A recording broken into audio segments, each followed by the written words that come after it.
I don't know why everybody keeps trying to tell Irv Gotti to stop talking. Honestly, I'm glad that he's talking so he can expose himself for being the creep that he is. Y'all already know what time it is. I got the black V-neck on.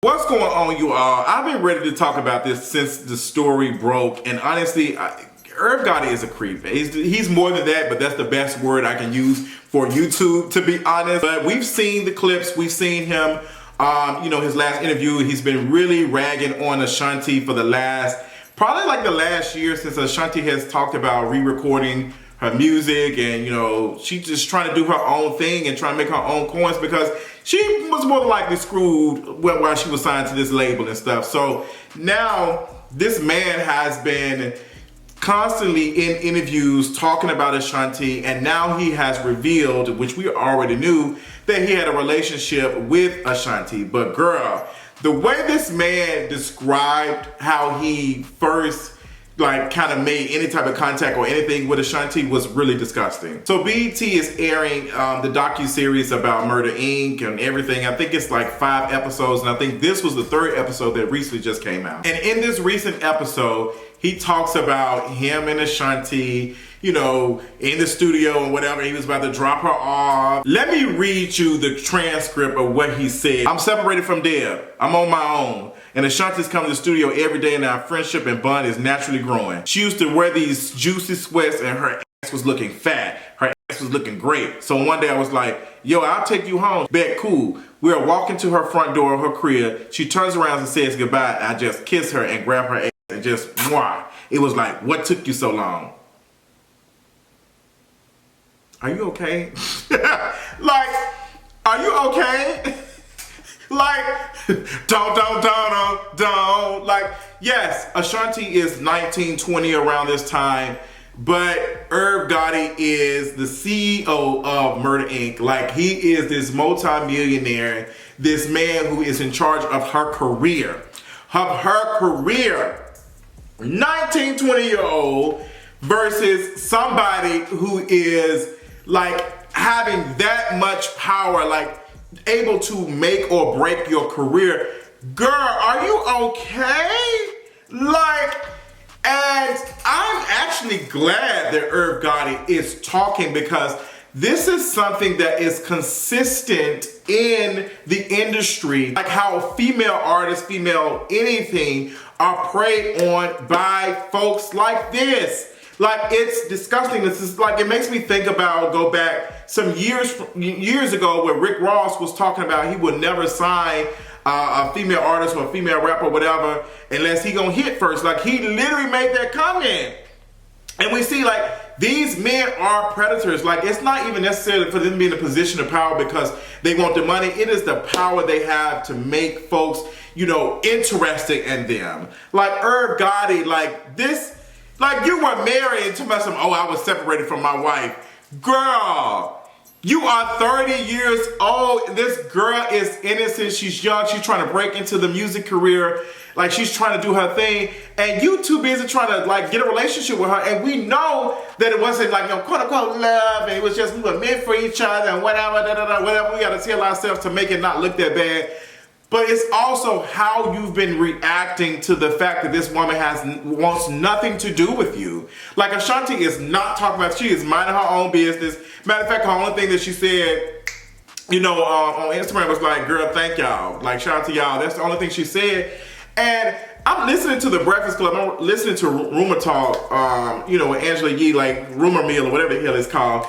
And you hear Charlamagne just talking I would have said anything. I would have just said nothing. I would just I would have be quiet, you making this worse for Murder Inc. I'm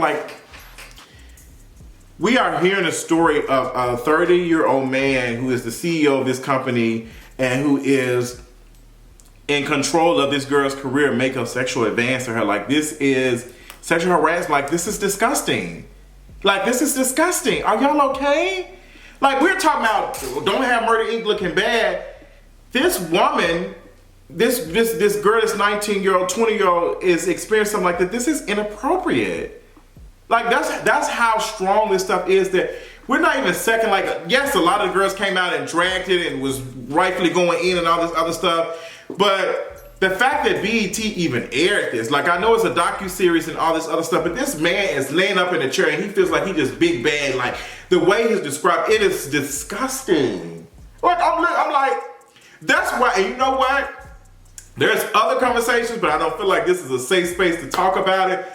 But this is like, people wonder like, oh my gosh, like how does stuff like this happen? And we look at R. Kelly and other folks who've been able to do stuff like this, and it's just like whether it was their mamas and stuff, and the dads, the parents, where were the parents? And we need to be holding the person accountable who made the advance. That's who we need to be holding accountable. Like, it doesn't matter if Ashanti was googly-eyed or whatever and doing whatever. She's 19, she's 20 years old. This man is powerful in her eyes. Like, I can't tell you how fearful of my life I was just thinking I was going to fail. Like a teacher, like failing me. Like I thought it was going to be the end of the world. Like I still have nightmares of not graduating high school and not passing the 12th grade. Like still to this day. And these folks, like when people like, you don't really see, because you're young, you just really don't know. Like you don't know any better. Like you just don't know. And it's just like, to see this, like to see this man who can make or break her career, like doing, it was just very disgusting.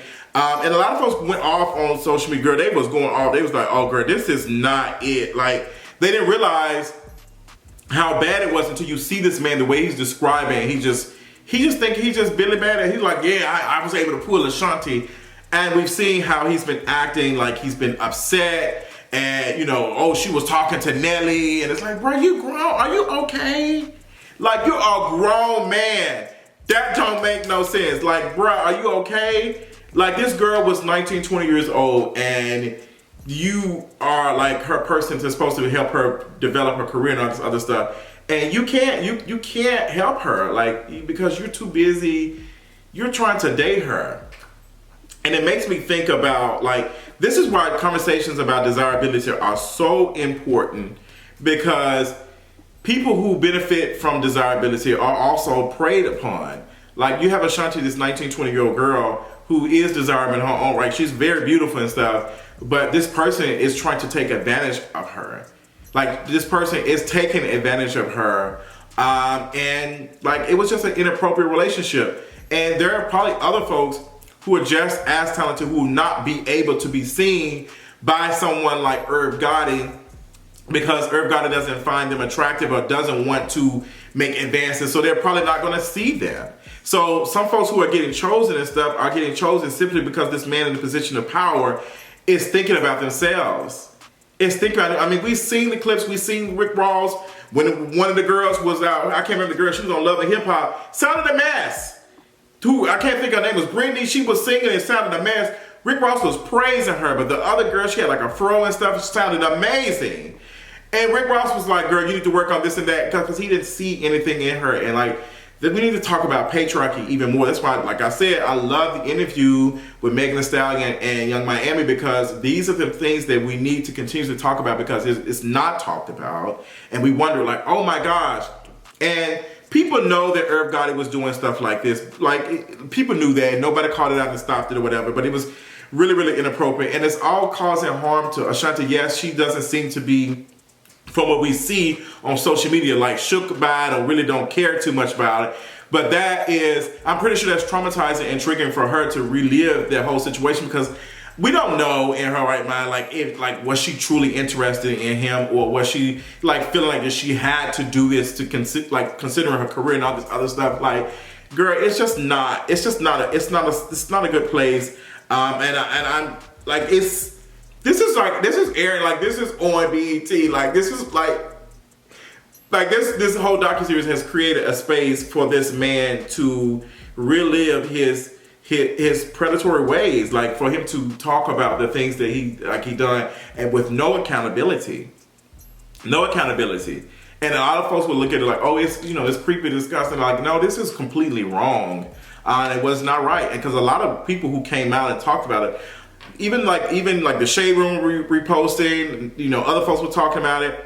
Girl, majority of the folks calling this stuff are women. Like, there's a lot of women calling it out and be like, this is not giving.